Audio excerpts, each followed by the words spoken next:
चारही दिशेना काळोखी अंधकार पसरला होता.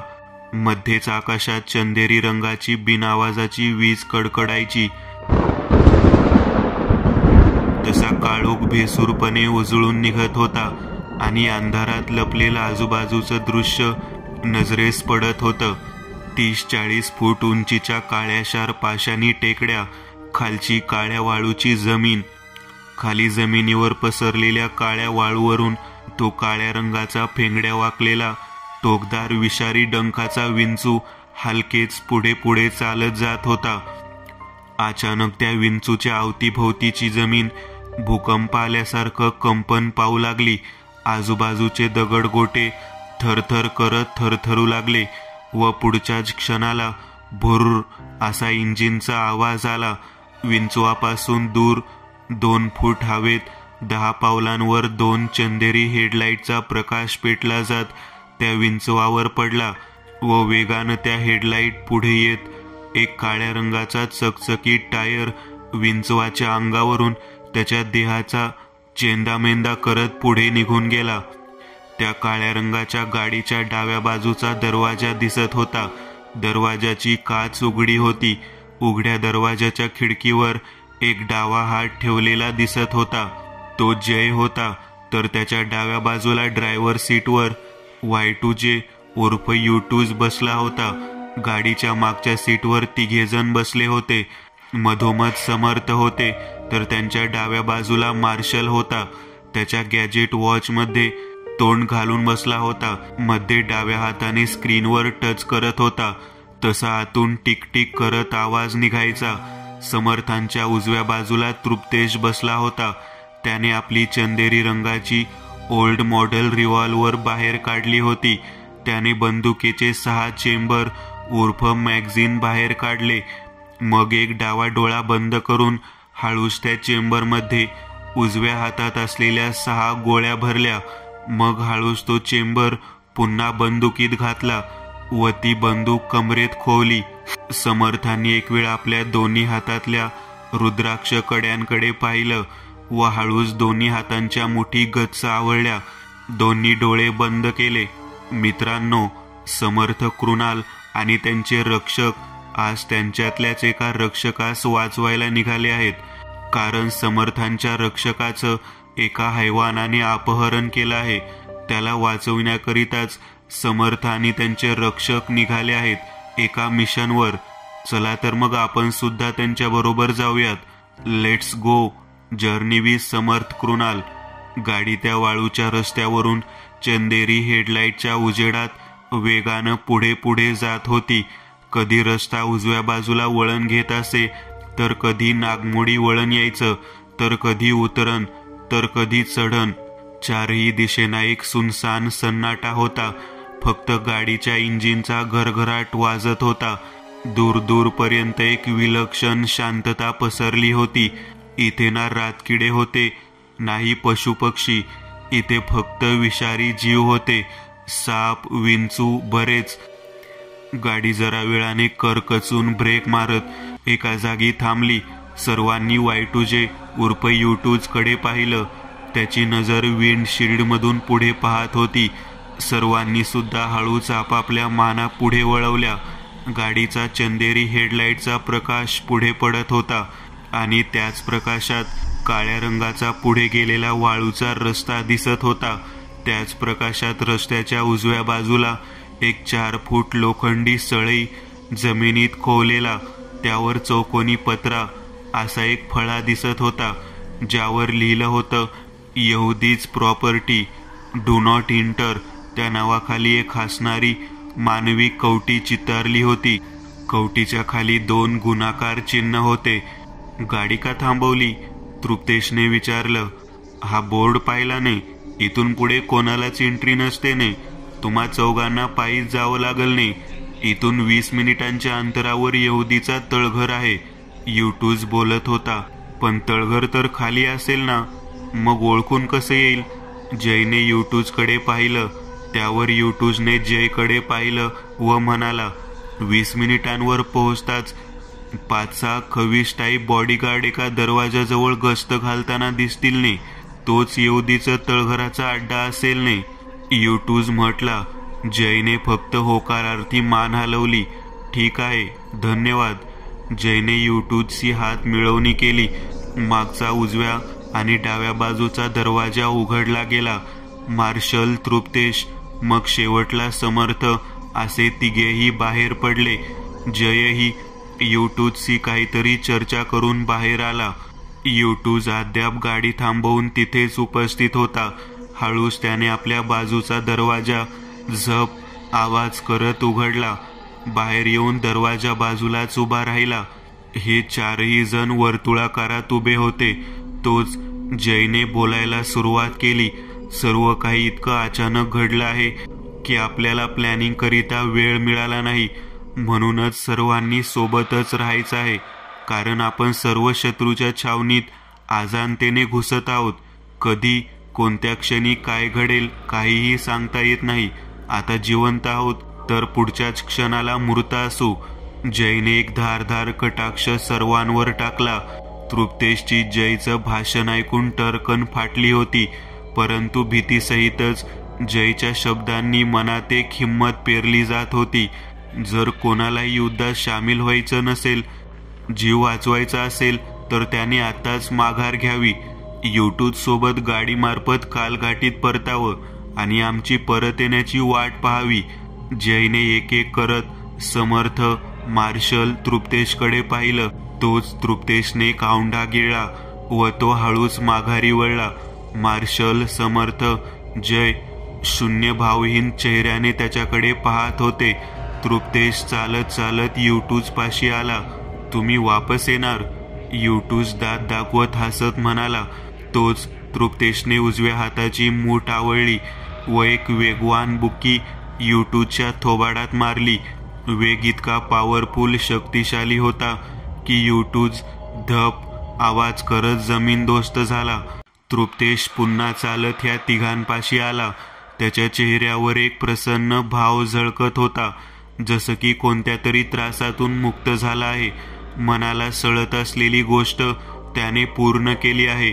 जय, मार्शल न समजून तृप्तेशला पाहत होते. समर्थांच्या चेहऱ्यावर मात्र दबकं हसू होतं. त्यांना कळालं होतं तृप्तेशने युटूजच्या थोबाडात का लगावली ते. तू येतोयस, तू येतोयस. मार्शल, हा मग मला काय धाड भरले. तृप्तेश, चला निघूयात. समर्थ नाही नाही अशी मान हलवत जरासे मंद स्मित हसतच म्हटले. सर्वात पुढे ते एकटेच चालत जाऊ लागले. त्यांच्या मागून मार्शल, जय व तृप्तेश चालत जात होते. त्या तिघांच्याही पुढे पुढे जाणाऱ्या आकृत्या दिसत होत्या व ते शब्द ऐकू येत होते. मला वाटलं तू घाबरलास रे तुप्या, जय म्हणाला. नाही भो, आपण कधी कुणालाच नाही घाबरत. उंदीर, साप, झुरळ, वाघ, सिंह, आपण कुणालाच नाही घाबरत. तृप्तेशचा आवाज. अच्छा, पण त्या टकलू ओनिडा युटूजला का फोडलं. जयचा आवाज. सांगतो, अजून तर लय रस्ता पार करायचा आहे. वाटेस सांगतो, चला. तृप्तेश म्हणाला. हळूहळू पुढे जात त्या चौघांच्या आकृत्या अंधाराने गिळून टाकल्या. मागे युटूज गाडीच्या दरवाजाचा आधार घेत उभा राहिला. तृप्तेशच्या एका बुक्कीने त्याला रात्री सूर्याचा उजेड दाखवला होता, पण त्याला एक कळालं नव्हतं. साला, त्या पोराने मला मारलं तर मारलं का. साला बडे खतरनाक लोक आहे. युटूज त्याचा सुजून काळा निळा पडलेला गाल चोळत स्वतःशीच म्हटला. काळ्या पाषाणाचे एकूण 4 गोलमटोल दगड दिसत होते. हळूच एक एक करत त्या दगडावरून 4 डोकी वर आली. सर्वात प्रथम उजव्या दिशेला मार्शल होता. मार्शलच्या बाजूला समर्थ होते. त्यांच्याही बाजूला तृप्तेश होता. तर सर्वात शेवटी डाव्या बाजूला जय. हे तिघेही पुढे पाहत होते. त्या तिघांच्याही नजरेला आपल्यापासून 60 मीटर अंतर दूर एकूण 3 हलत्या आकृत्या उभ्या दिसत होत्या. या पाहुयात कोणाच्या आहेत त्या आकृत्या. चला तर. पाषाणी दगडांचा एक 15 फूट उंच आणि 10 फूट रुंद असा भगदाड होल दिसत होता. त्या होलच्या आत गहिरा खोल घेऊन जाणारा अंधार दिसला जात बाजूलाच एक लाकडी पिवळ्या रंगाचा फळा गाडला होता, ज्यावर काळ्या अक्षरात नाव लिहिलं होतं, कैवार तळघर. त्या भल्या मोठ्या भगदाडाबाहेर एकूण 3 खवीस पहारा देत होते. त्या तिघांच्याही शरीर उंचीने 6 फूट राकट आडदांड होती. पूर्ण शरीराची कातडी काळ्या रंगाची, खाली सफेद धोतर सोडलं तर सर्व शरीर उघडं नागडं होतं. डोक्यावर टक्कल होती. काळ्या चकचकीत तोंडावर भरदार 2-2 महिन्याच्या मिशा होत्या. डोळ्यांच्या कवड्या अंधारात विस्तवासारख्या चकाकताना दिसत होत्या. डोळ्यांवर पिकलेल्या सफेद रंगाच्या भुवया होत्या. आत कीड लागलेले चॉकलेटी रंगाचे दात दिसत होते. गळ्यात सोन्याच्या चैनी घातल्या होत्या, ज्या त्यांच्या काळ्या कातडीच्या देहावर चमकत होत्या. 2 खवीस त्या पाषाणी गुहेच्या तोंडाबाहेर, एक डावीकडे तर दुसरा उजवीकडे असे उभे होते. दोघांच्या हाती शस्त्र म्हणून एक चॉकलेटी रंगाचं दंडगोल 3.5 फूट उंचीचं लाकूड होतं. त्या लाकडाच्या मधोमध एक टोकदार पाषाणी दगड अटकवला होता. जर का त्या लाकडाला असलेला पाषाणी काटा कोणाच्या अंगावर मारला तर थेट कातडी, मांस, हाड फोडून ते टोक बाहेर निघेल अशी त्यांना धार होती. एका फटक्यात समोरचा शत्रू गतप्राण व्हायची मोठी चान्स होती. त्या दोघांकडे एकाच टाईपचे शस्त्र होते. त्या दोघांपासून जरा दूर तिसरा खवीस उभा होता. दिसायला हा सुद्धा त्या दोघांसारखाच होता, परंतु त्यांच्यात जरा 2 वेगळे बदल होते. प्रथम, या खविसाला 2 डोळे नसून कपाळावर एकच बेडकासारख्या तपकिरी रंगाच्या बुबळाचा डोळा होता, जो अंधारात चमकत होता.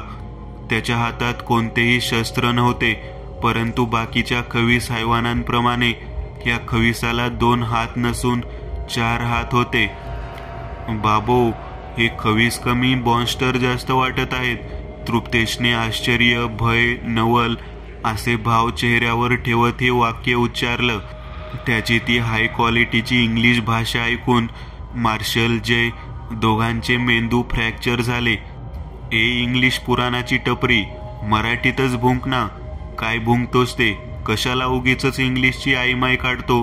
जय तृप्तेश्वर खेकसत म्हणाला. इथे परिस्थिती गंभीर असताना ह्या गाढवाला जोक सुचत होते. पागल साला. त्यावर तृप्तेशने जिभळ्या चाटत लागलीच मराठीत बोलायला सुरुवात केली. Okay okay brother, I don't skip English. पुढे काय करायचं आता? ह्या तिघांसोबत फाईट करायची का? तृप्तेश पुन्हा इंग्रजीची वाट लावत म्हटला. खरं तर स्किपच्या ऐवजी त्याला स्पीक म्हणायचं होतं ना. असो, घ्या सांभाळून.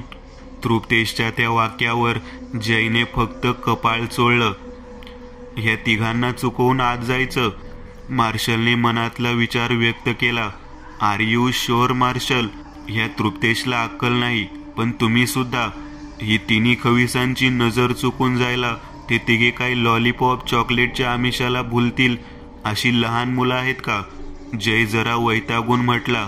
तृप्तेश मध्येच निर्लज्जासारखा हसला. जयने त्याला कोकिळा मोदीसारखं डोळे वटारून पाहिलं. फक्त काजळ घालायचं वेगळं होतं. ती कोकिळा मोदीची नजर पाहून तृप्तेश अहेमसारखा गार झाला.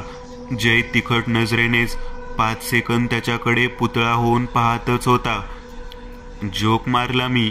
जयने हळू आवाजात विचारलं. त्यावर तृप्तेशने फक्त नाही नाही अशी मान हलवली. माझ्याकडे एक युक्ती आहे. इतका वेळ शांत असलेल्या समर्थांचा आवाज आला. एक एक करत जय, तृप्तेश, मार्शल तिघांच्या नजरा समर्थांवर खेळल्या. समर्थ, कृणाल, मार्शल, जय, तृप्तेश तिघेही गोलाकार वर्तुळाकारात उभे होते. मार्शल, जय, तृप्तेश तिघांचंही लक्ष समर्थांवर होतं. या चौघांच्याही डाव्या बाजूला म्हणजे पुढे 4 पाषाणी गोलाकार दगड होते. ज्या पाषाणी दगडांमुळे ह्या सर्वांना ते खवीस पाहू शकणार नव्हते. सांगा समर्थ, काय युक्ती आहे तुमच्याकडे?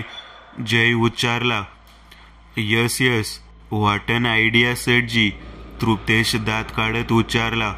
त्याने त्याच बत्तीशी विचकत्या हसत्या तोंडासहित समर्थ, कृणाल, मार्शल, जयकडे पाहिलं.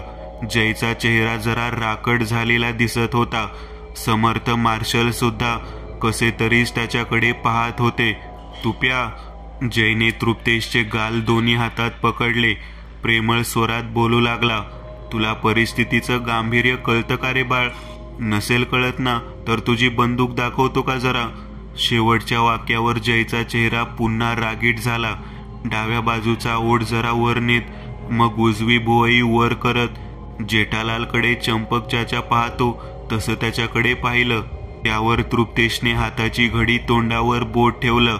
एक हात मागे नेत कमरेला खोवलेल्या त्याच्या बंदुकीला अजून आत खोवलं. काय माहिती जयची सटकली आणि त्याने आपल्याला हेडशॉट दिला तर? ही भीती त्याला लागून राहिली होती. समर्थ सांगा तुम्ही, मार्शल म्हटला. त्यावर समर्थ बोलू लागले, माझी युक्ती अशी आहे. असं म्हणतच समर्थांनी त्यांच्या भगव्या रंगाच्या सदऱ्याच्या खिशातून एक सिरिंज उर्फ सुई बाहेर काढली. त्या सुईवर इंग्रजी आकड्यात एक नाव होतं, D10 30M. डी म्हणजे ड्रेकुला, 30M म्हणजे 30 मिनिटाकरिता सिरीज टोचून घेणारा, 30 मिनिटांकरिता ड्रेकुलामध्ये रूपांतरित होणार होता. ही तर तीच इंजेक्शन आहे ना समर्थ, जी आजमेरा कॉम्प्लेक्समध्ये पिशाच्य बनून घुसण्याकरिता आपण वापरली होती? तृप्तेश हाताची घडी सोडत उच्चारला. होय, अगदी बरोबर. आणि हीच इंजेक्शन आपल्याला यहुदीच्या तळघरात प्रवेश मिळवून देईल. समर्थांनी एक एक करत ह्या तिघांकडे पाहिलं. तिघांच्याही चेहऱ्यावर असमंजस, न समजल्यासारखे भाव पसरले होते. म्हणजे समर्थ, जयने न समजून विचारलं. म्हणजे आपल्यातला कोणीतरी ही इंजेक्शन टोचून पिशाच्य बनेल आणि उर्वरित तिघांना कैदी बनवून त्या तळघरात घेऊन जाईल, ज्याने त्या खविसांनाही संशय येणार नाही. समर्थ थोडक्यात त्यांची युक्ती कळवत उच्चारले. वा बॉस, वा. तृप्तेशने दोन्ही हाताच्या टाळ्या वाजवल्या. पुढे बोलू लागला, समर्थ, खरं तर तुम्ही युक्ती थोडक्यात सांगितली आहे, पण आम्हाला कळली आहे. पण तो सुई टोचवून घेणारा शक्तिमान कोण आहे? तृप्तेश दात काढत एक एक करत मार्शल, जय, समर्थांकडे पाहत होता आणि ते सर्वजण तृप्तेशकडे. तोच जय, मार्शल दोघांनी एकमेकांकडे पाहिलं व एका गालात हसले. तृप्तेशचं मात्र ते हसू पाहून चेहरा उतरला. भेंडी, भेटला बकरा, तृप्तेश पुटपुटला. ते तिघेही खवीस हातात शस्त्र घेऊन पहारा देत उभे होते. त्यांच्या लालेलाल नजर सताड उघड्या अंधाराला चिरत समोर पाहत होत्या. तोच त्या नजरेला अंधारातून 4 काळ्या सावल्या पुढे पुढे येताना दिसल्या. सर्वात प्रथम सावली पुढे होती तर उर्वरित 3 सावल्या मागे खांदे वाकवून दोन्ही हात बांधलेल्या अवस्थेत चालत होत्या. सावधान खवीसो, कोणीतरी येत आहे, सावधान. त्या तिघांमधला 4 हात असलेला, तोंडावर एक डोळा असलेला तो खवीस आपल्या भसाड्या आवाजात उद्गारला. त्याच्या त्या वाक्यासहित बाकीचे उर्वरित 2 खवीस हातातल्या शस्त्रांना गच्च पकडत उभे राहिले. हळूहळू दूर असलेल्या त्या काळ्या 4 सावल्या ह्या तिघांपाशी चालत आल्या. आता त्या 4 सावल्या कोण हे वेगळं सांगायलाच नको. प्रथम तृप्तेश उभा होता. त्याने D10 घेतल्याने त्याचं सर्व शरीर पिशाच्यात बदललं होतं. सर्व शरीराची कातडी प्रेताड पांढरी पडली होती. डोळ्यांतली बुबळे पांढरी, त्यात काळ्या मिरीचा लहानसर ठिपकामय बावल्या होत्या. तोंडातला जबडा सुजला होता, त्यात ते पिशाची दंत होते. कान सशासारखे मोठे झाले होते. हातापायाची नख वाढली होती. अंगातून थंडगार वाफ बाहेर येत होती. तृप्तेशच्या मागे उजव्या हाताला समर्थ उभे होते. डाव्या बाजूला मार्शल होता तर मधोमध जय होता. ह्या तिघांच्याही हातांना एकजूट करून दोऱ्या बांधल्या होत्या व त्या दोऱ्यांचे पुढचे टोक तृप्तेशने धरले होते. तृप्तेशच्या पुढे ते 3 खवीस उभे होते. त्यातला तो एक डोळ्याचा 4 हातांचा खवीस मधोमध तृप्तेशची वाट अडवून उभा होता. कोण आहात तुम्ही? इथं काय करताय? तो खवीस आपल्या खर्जातल्या आवाजात म्हटला. त्याचं ते काळकुट्ट रंगाचं राकीट देह, विस्तवी लाल धगधगते डोळे आणि तो घोगरा आवाज ऐकून तृप्तेश जागीच गार झाला होता. भीतीने त्याचे अवसानच गळाले. बोबडीच बंद झाली होती. पुतळा होऊन तो एकटक त्याच्या त्या दुधाळ बुबळांनी त्या तिघांना पाहत होता. तो जयला कळून चुकलं. हा तृप्तेश घाबरला गेला आहे. जर भीतीपोटी ह्याने काही अनापशनाप भुंकलं तर वाट लागेल. यांनी आम्हाला पकडलं आहे, मागून जय पटकन म्हटला. तसा त्या खविसाने कटाक्ष जयवर टाकला. त्याला खालून वरपर्यंत निहाळलं. तू माणूस दिसतो आहेस. त्या खविसाने संशयित नजरेने समर्थ मार्शलकडं पाहिलं. तुम्ही तिघे तर माणसं दिसत आहात. तो खवीस आपल्या कर्जातल्या आवाजात म्हटला. होय, आम्ही माणसं आहोत आणि या पिशाच्याने आम्हाला पकडलं आहे. जयने समोर उभ्या तृप्तेशकडे इशारा केला. तसा त्या खविसाने तृप्तेशकडे पाहिलं. त्याचा पांढरा चेहरा भीतीपोटी अजूनच पांढरा झाला होता. तोच तृप्तेशने मलुलासं दात विचकत हास्य केलं. त्याच्या तोंडातले पिशाची दंत दिसले. तू पकडलंस या तिघांना? त्या खविसाने आपल्या एका डोळ्याने तृप्तेशकडे पाहिलं. त्याची ती तपकिरी बेडकी नजर पाहून तृप्तेशची पावलं लटालटा कापू लागली. हो, ह्यांनीच पकडलं आहे आम्हाला. जय पुन्हा मध्ये येत बाजू सावरत म्हटला. तोच त्या खविसाने जयकडे पाहिलं. एक गप, एक शूद्र मानवा, तुला विचारत नाहीये मी. मध्ये मध्ये बोलू नकोस. मी या पिशाच्याला विचारतो आहे. सांग रे. तो खवीस जयवर खेकसत ओरडला. जय हळूच तृप्तेशच्या मागे आला. त्याच्या पाठीजवळ येऊन त्याने हळू आवाजात म्हटलं. तुप्या, बोल बोल, नाही तर संशय होईल या तिघांना. हो हो. तृप्तेशने मान हलवली. घसा खाकरला. मी. तृप्तेशच्या घशातून आवाज म्हणून फक्त हवा निघाली होती. हां. त्या खविसाने न समजून हुंकार भरला. मीच पकडला आहे या तिघांना. तृप्तेशने कसं तरी धीर एकवटला व उच्चारला. कोणासाठी पकडला आहे आणि कशाकरिता? त्या खविसाने विचारलं. कोणासाठी, कशाकरिता? तृप्तेशने वाक्य रिपीट केलं. उत्तर दे. प्रश्न मी विचारला आहे. जय पुन्हा तृप्तेशच्या मागे आला. मालकाला रे गाढवा. त्या विक्रालसाठी आणले सांगे तिघे खाद्य म्हणून. हो हो. तृप्तेशने हसत नंदी बैलासारखी मान हलवली. विक्रालच्या मालकिनीसाठी आणले ते तिघे खाद्य म्हणून. तृप्तेश पटकन हसत म्हटला. परंतु लागलीच त्याच्या ओळखीत ती चूकही आलीच. विक्राल मालकासाठी खाद्य आणले आहेत असं बोलायचं होतं, परंतु त्याने वाक्याची रचनाच बदलली होती. त्याचं ते वाक्य ऐकून जयने तर उजवा हात कपाळावर मारून घेतला. संपलं सगळं मनोमन म्हटलं. परंतु घडलं ते वेगळंच. तो मधला खवीस तृप्तेशच्या वाटेतून बाजू झाला. कंतनिया मालकिनीसाठी आणला आहे तर भोजन, तो खवीस म्हणाला. त्यावर तृप्तेशने जरा विचार करत म्हटलं. कोण कंतनिया? तृप्तेश जसं हे वाक्य म्हणाला, जयने मागून एक उजव्या पायाची लात त्याच्या बमवर मारली. आठवलं. तृप्तेशने चेहऱ्यावर आलेले वेदनेचे भाव लपवले. चला रे, मालकिनीला भूक लागली असेल. चला आत चला. तृप्तेशा तिघांना त्या पाशानी गुहेच्या दिशेने ओढत घेऊन आत निघून गेला. त्या गुहेसारख्या पाशानी भगदाडातून आत शिरताच खाली जाणाऱ्या पायऱ्या लागत होत्या. त्याच पायऱ्यांवरून सर्वात प्रथम तृप्तेश, मग जय, तृतीय मार्शल आणि सर्वात शेवटी समर्थ असे 4 जण चालत त्या पायऱ्या उतरत होते.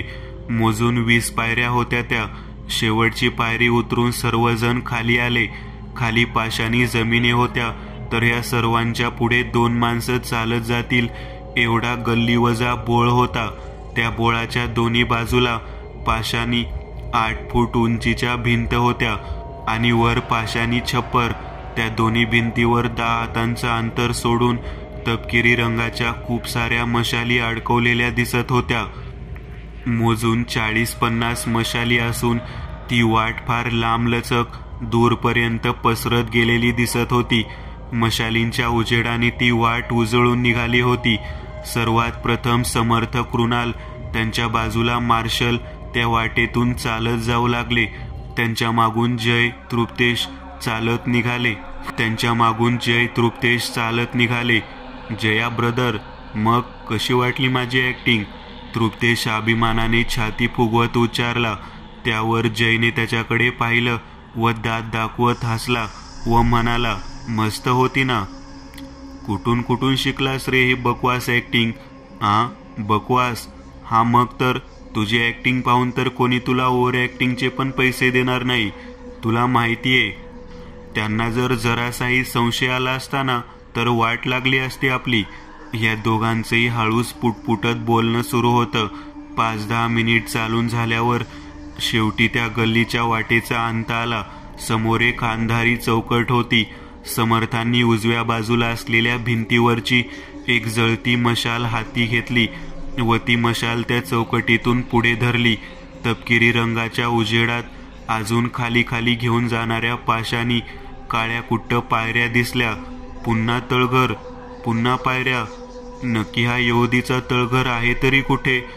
मार्शल जरा खालावलेल्या स्वरात म्हटला, आपल्याकडे दुसरा मार्ग नाही मार्शल, पुढे जावंच लागेल.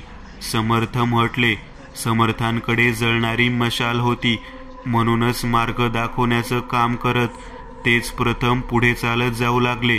पायाखाली पाषाणाच्या काळ्या कुट्ट सापाच्या कातडीसारख्या पायऱ्या होत्या, तर पायरीच्या दोन्ही आजूबाजूला काळी कुट्ट अंधार फासलेली भिंत होती. पायऱ्या खोल गर्तेत घेऊन जात होत्या. तसा एक बदल जाणवत होता. ऑक्सिजनची कमतरता जाणवत होती. हवेतील उष्णता हळूहळू कमी होत होती. गारवा पडत चालला होता. तुम्हाला काही जाणवत आहे? समर्थांनी चालता चालताच विचारलं. उजव्या हातात धरलेल्या जळत्या मशालीचा तांबडसर हलता प्रकाश समर्थ, मार्शल, जय आणि शेवटला पिशाची पांढऱ्या फिकट चेहऱ्याच्या तृप्तेश्वर पडला होता. हवेतला ऑक्सिजन कमी झाला आहे आणि थंडी हळूहळू वाढतीये. मार्शल उच्चारला. अगदी बरोबर ओळखलंस मार्शल. याचा अर्थ आपण यहुदीच्या तळघराजवळ पोहोचत आहोत. समर्थ म्हटले, पण मला काहीच का जाणवत नाहीये. ना थंडी वाजत आहे, नाही श्वास घ्यायला अडचण होत आहे. कहीं मैं अमर तो नहीं हो गया? तृप्तेश खुश होत म्हटला. तोच जयचा आवाज आला. अरे मूर्खा, तू अमर नाही, तू सुद्धा पिशाच आहेस. तुला कशी थंडी वाजेल? आणि मेलेली माणसं श्वास घेत नाहीत येड्या. जयच्या वाक्यावर तृप्तेशने समजल्यासारखं करत मान हलवली. तोच जयला पिशाच्यावरून एक गोष्ट आठवली. तो पटकन म्हटला, 1 मिनिट, जर आपण जवळ पोहोचत आहोत तर मग तुम्हाला आठवतंय काही वेळा अगोदर बाहेर उभा तो खवीस कंतनिया मालकीन असं काहीतरी म्हटला होता. म्हणजे पिशाच्य राज विक्राल जरी इथे नसला तरी त्याची पत्नी आणि तिच्यासोबत अजून नक्की इथे कोणीतरी असेल. म्हणूनच सर्वांनी सावध राहा. जयने धोक्याची सूचना दिली. त्यावर समर्थांनी सावधानतेने फक्त होकारार्थी मान हलवली. सर्वात पुढे समर्थ चालत होते. हातातल्या मशालीचा तपकिरी तांबडसर प्रकाश समोरचा मार्ग उजळून टाकत होता. समर्थांच्या नजरेला त्यांच्यापासून खाली दूर 20 मीटर अंतरावर एक चौकट दिसली. ज्या चौकटीच्या आतून हिरवट रंगाचा प्रकाश आत येत होता. तो प्रकाश पाण्यावरच्या तरंगासारखा हालत कमी जास्त होत होता. तिथे एक चौकट आहे, लवकर चला, समर्थ म्हटले.